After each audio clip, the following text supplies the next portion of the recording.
আজকের recipe mix fried rice বানিয়ে দেখাবো। মিক্স ফ্রায়েড রাইস বানানোর জন্য এখানে আমি গরম জল বসিয়ে দিয়েছি একটা পাত্রের মধ্যে। তে দিয়ে দিলাম গোটা গরম মশলা, তেজপাতা, একটু সাদা তেল, যাতে রাইসটা ঝরঝরে হয়।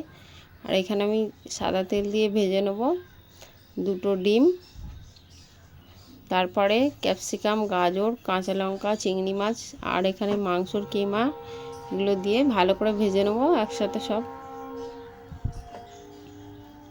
সব একসাথে ভাজা হয়ে গেলে তারপরে দিয়ে দেবো নুন, ভিনিগার, একটু সয়া সস।